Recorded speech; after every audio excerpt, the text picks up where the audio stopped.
Kaway-kaway mga kanegro, so magde-deliver tayo mga idol ng 2 unit. Buyers natin from Gonzaga at Baggao.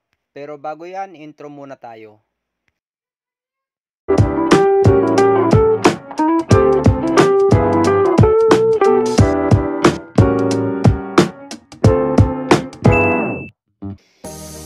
So ayun nga mga kanegro, magde-deliver tayo ngayon ng 2 unit natin na incubator at bibilhin sa atin yan ng taga Gonzaga at isang taga Baggao. Ngayon mga kanegro, may tumawag rin pahabol, 10 sisiw daw kukunin sa atin ng taga Lasam mga kanegro.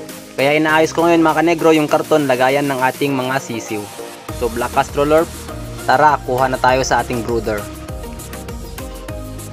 Bale 2 weeks old na yung mga sisiw dito sa brooder na to mga kanegro. Ngayon, ibibigay na lang natin ng presyong makamasa, pangdagdag lang ng panggas sa ating biyahe. Pagkatapos kong may prepare yung mga sisiw mga kanegro, ay kinabitan ko na rin ng DIY carrier yung ating motor. Para tipid sa gas, at the same time mas mabilis tayong makakarating sa ating paroroonan mga kanegro. Kasi malayo-layo ang biyahe natin ngayon. Ayan mga kanegro, matibay na siya. So iloload na natin yung incubator ngayon dito sa carrier.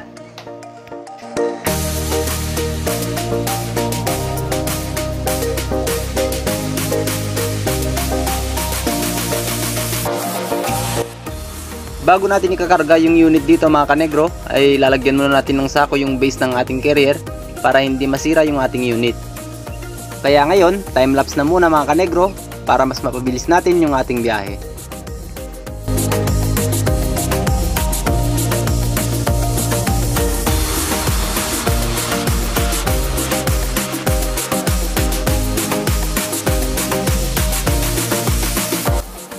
Naiload na natin yung mga incubator mga kanegro. Ngayon tatakpan naman natin ng plastic at baka maulanan tayo sa daan.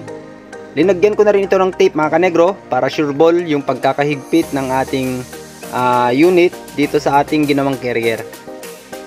Mahirap na mga kanegro, baka matagtag siya, mahulog, masisira yung ating mga unit, wala tayong may de-deliver sa ating mga buyers.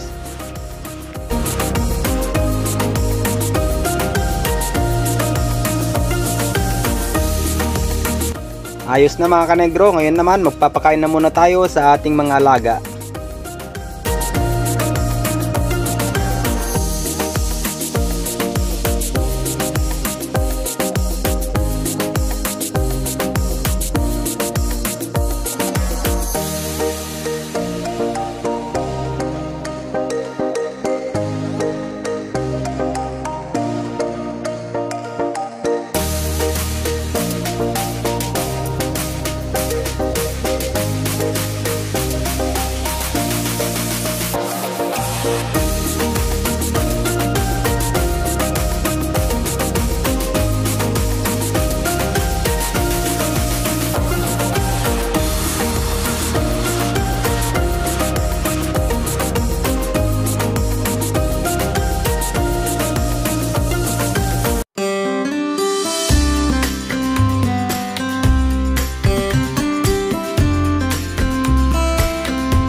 Pagkatapos kong nagpakain mga kanegro ay nanghuli na rin ako ng isang manok dito. Bibigay natin ito sa buraot nating tropa.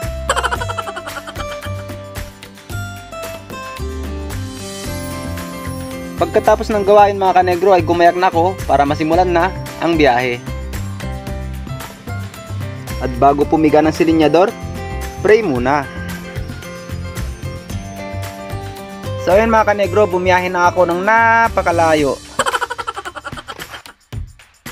At sa hinabahaba ng biyahe, sa Magapit Bridge ang unang tagpuan.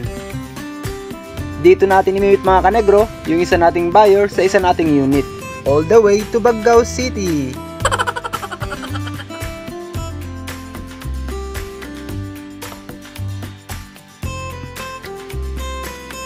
Ayan mga kanegro, nandito tayo sa Magapit ngayon at si Sir po yung kukuha ng ating incubator. Siya po yung kukuha sa isa nating unit, ano. And of course, bago mapapasa kamay ng buyer ang ating unit, itetest muna natin ito mga idol. Kaya nakisuyo kami sa katabing stall kung saan kami nagkita.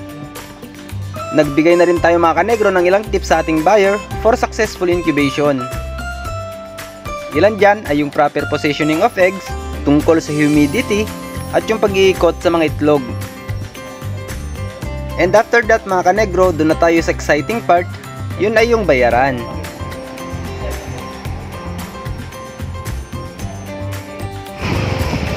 One down mga kanegro, one more to go. Pasok tayo sa Gonzaga mga idol.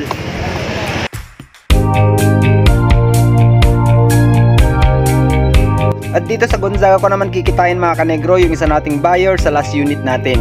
Isang estudyante mga idol na nangangarap na makapag-produce siya ng sarili niyang breed. Kanegro, nandito tayo ngayon sa Gonzaga at si Sir po yung kukuha ng last unit natin, yung incubator. So, itatry muna natin sa loob mga idol bago natin ibibigay sa kanya. Sir, baka kada kayo may shoutout. Shoutout po sa College of Agriculture sa Sergio Gonzaga.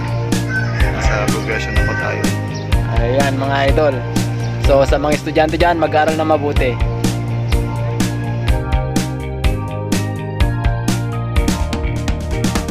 And ayun nga mga kanegro, tinest na nga namin yung unit and at the same time, nagbigay na rin tayo kay Sir ng ilang tips for successful incubation.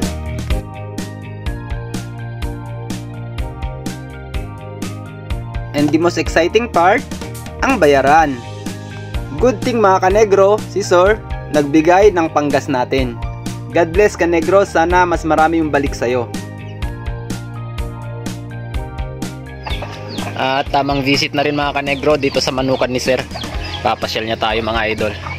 So accordingly sabi niya, nag-invento pa siya sa mga iba't ibang breed. Ngayon crino-cross niya yung iba't ibang lahi mga idol para makapag-produce siya ng sarili niyang breed. So Sir, ano po ba yung objective nyo? Bakit po kayo nagcro-cross sa iba't ibang mga lahi at saka ano yung gusto nyong palabasin na breed ng mga manok, Sir?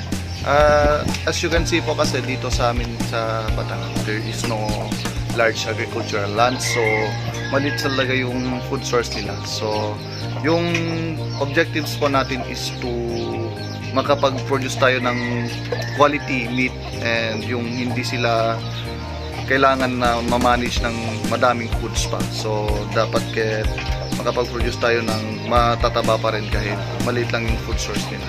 Yes. At yes sir, advice ko dito sa'yo, anyway may space pa naman. Mas okay sana na maglagay ka ng sir, ng pad ng asola. Anyway, maliit lang naman yung space nun para mas makatipid tayo sa tawag na ito, budget, panggastos sa pangtustos sa mga feeds ng ating mga alaga, no? Yes sir. Anyway sir, thank you po sa pag-avail ng mga ng unit natin na incubator, and happy farming po. Thank you sir. So yun mga kanegro, napakagandang objective ni Sir, makapag-produce siya ng manok na maliit lang yung nakakain niya pero malaki pa rin yung katawan niya.